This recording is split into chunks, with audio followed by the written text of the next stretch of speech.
사랑하는 형제자매 여러분, 주님의 이름으로 문안드립니다. 오늘 여러분의 삶에 하나님의 크신 은혜와 평강이 가득하기를 기도합니다.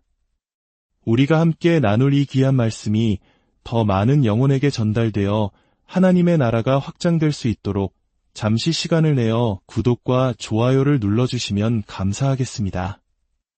여러분의 작은 손길이 누군가에게는 큰 위로와 도전이 될 것입니다. 여러분, 혹시 100년 기업이라는 말을 들어보셨습니까? 100년 혹은 200년 이상을 내다보며 미래를 계획하는 기업들을 일컫는 말입니다. 몇 주 전 국제금융계에서 일하는 한 전문가와 대화할 기회가 있었습니다. 그는 세계적인 기업들의 미래 계획에 대한 흥미로운 이야기를 들려주었습니다. 특히 일본의 몇몇 초우량 기업들은 단순히 3년이나 5년짜리 단기 계획에 머무르지 않는다고 합니다. 그들은 무려 100년, 심지어 200년 후의 미래를 내다보는 거대한 청사진을 그리고 있었습니다. 그리고 그 원대한 목표를 항상 눈앞에 두고 현재 자신들이 하는 모든 일이 그 목표에 부합하는지 주기적으로 점검하며 나아간다고 합니다. 그 이야기를 듣고 있는데 그가 저를 보며 이렇게 물었습니다. 그렇다면 우리가 믿는 기독교 신앙의 삶에서 가장 중요한 핵심 목표, 가장 큰 그림은 무엇입니까? 순간 저는 말문이 막혔습니다.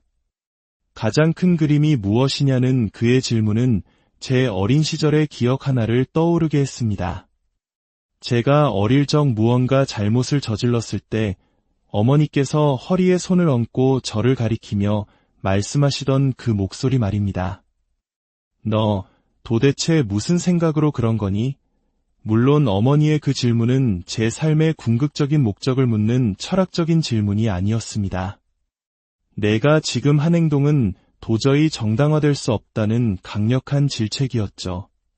하지만 다시 생각해보면 우리 신앙의 가장 큰 그림은 무엇인가? 라는 질문은 우리 그리스도인들에게 정말로 중요한 질문입니다.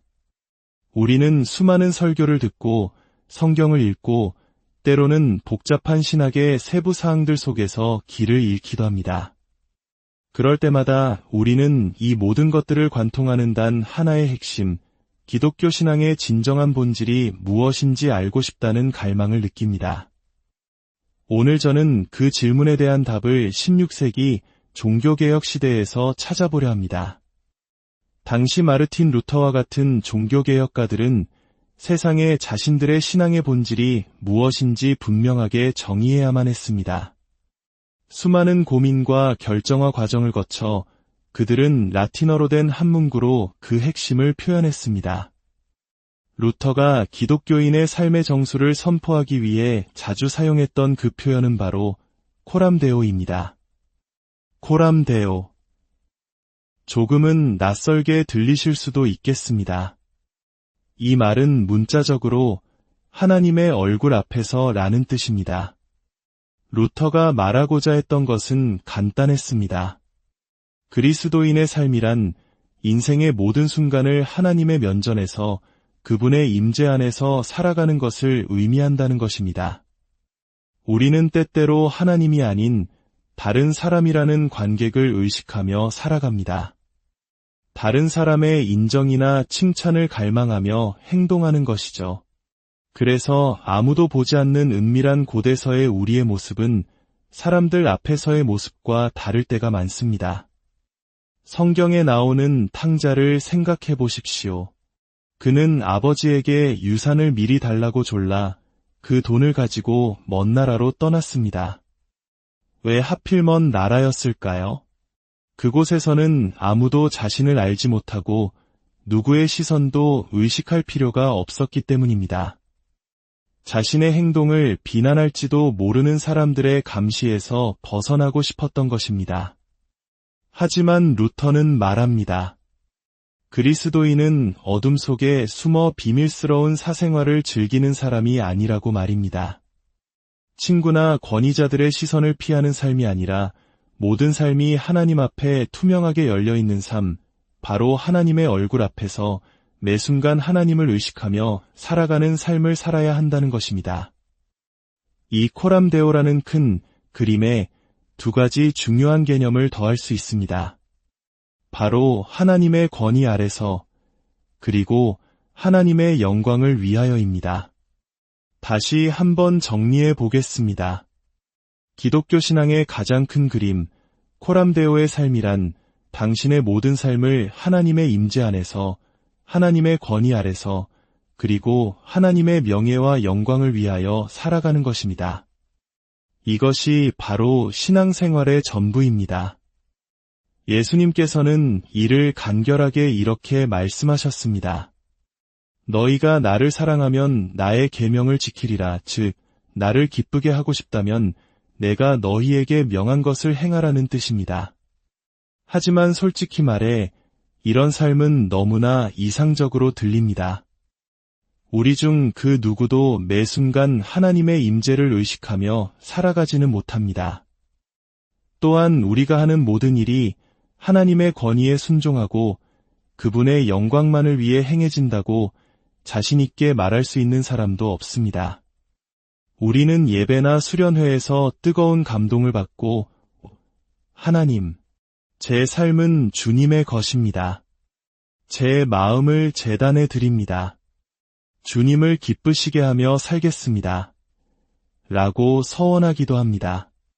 하지만 일상의 고된 현실과 압박 속에서 그 뜨거웠던 열정은 서서히 식어가고 우리는 어느새 하나님이 부재하는 듯한 옛 습관으로 돌아가 하나님께 불순종하고 결국 자신의 영광을 위해 살아가는 자신을 발견하게 됩니다. 하나님을 기쁘시게 한다는 것은 단순히 한 번의 헌신이나 서원으로 끝나는 것이 아닙니다. 그것은 우리의 영적 성장이 멈추고 좌절감에 빠지는 그 순간들을 뚫고 계속해서 앞으로 나아가는 것을 의미합니다. 혹시 이 자리에 피아노 레슨을 받아보신 분이 계십니까? 아마 많은 분들이 어릴 적 피아노를 배운 경험이 있으실 겁니다. 하지만 지금 전문 콘서트 피아니스트로 활동하고 계신 분은 거의 없으실 겁니다. 왜 수많은 사람들이 피아노를 배우기 시작하지만 극소수만이 위대한 연주자가 되는 것일까요? 저 역시 어릴 적 어머니의 손에 이끌려 피아노를 배우기 시작했습니다. 오래되고 낡은 집에서 사시는 나이 지긋한 선생님께 매주 걸어가야 했습니다.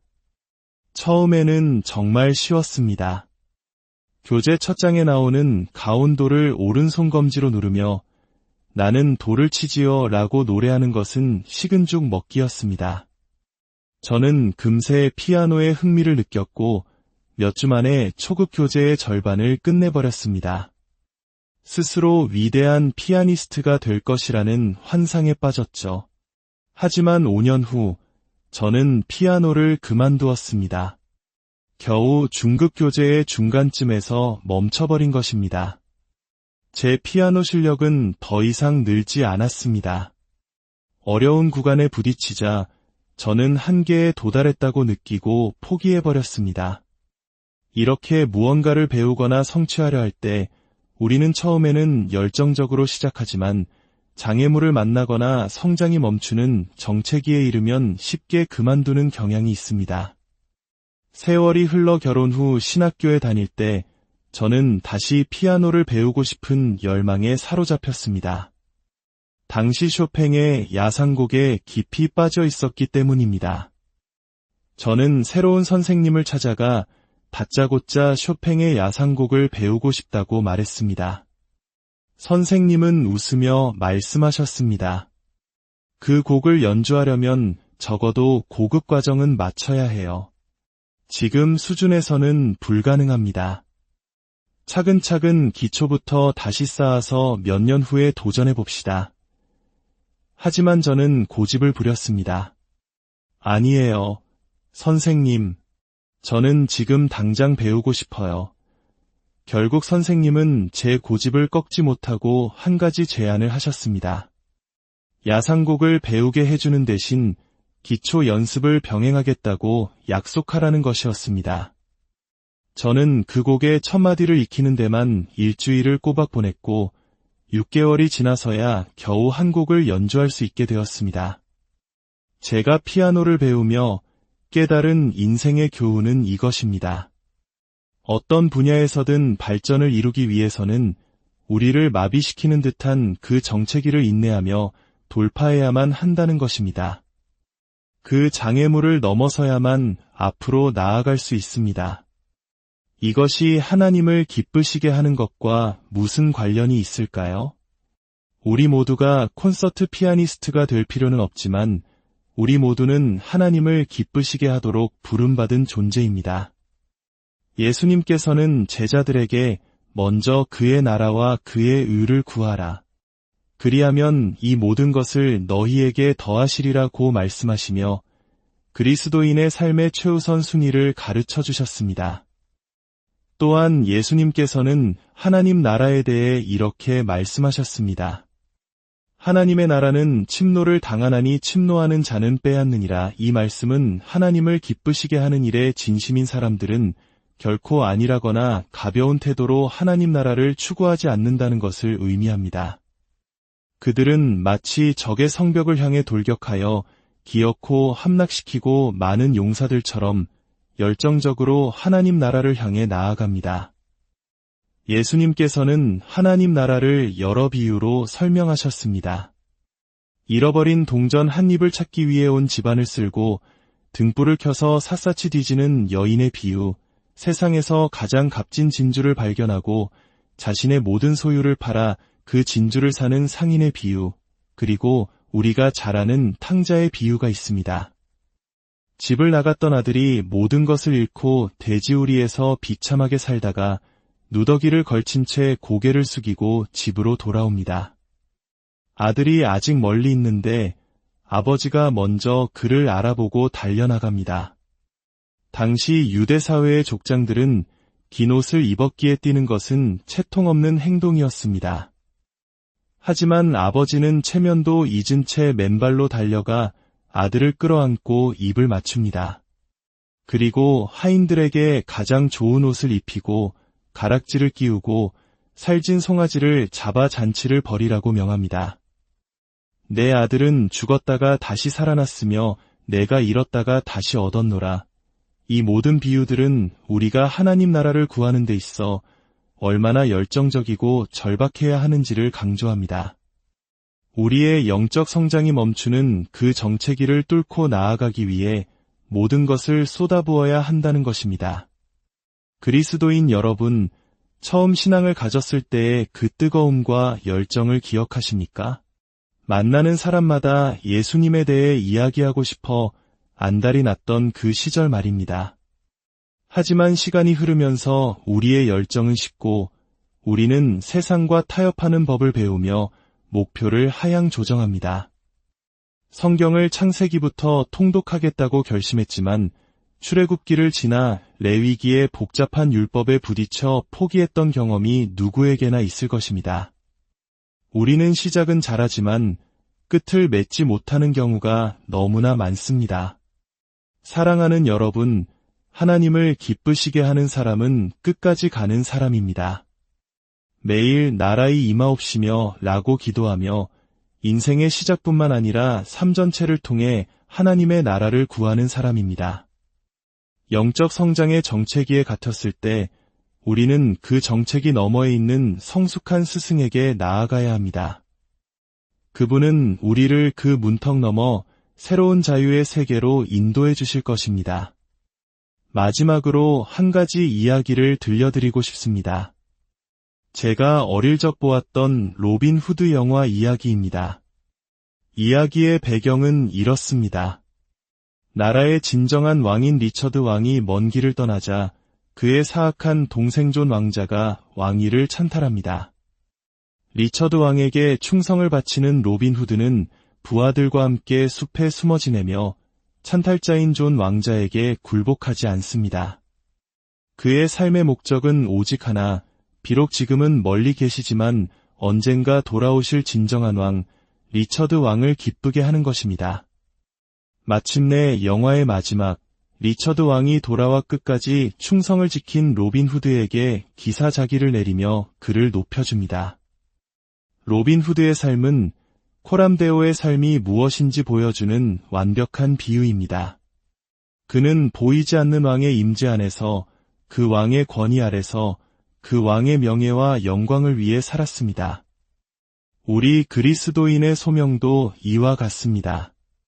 지금은 눈에 보이지 않지만 만왕의 왕으로 보좌에 앉아 계신 우리 주님을 섬기는 것, 그분이 부재하는 이 땅에서 오직 그분을 기쁘시게 하고 그분께 영광을 돌리며 그분의 말씀에 순종하는 삶을 살아가는 것, 이것이야말로 하나님께서 가장 기뻐하시는 삶의 모습입니다.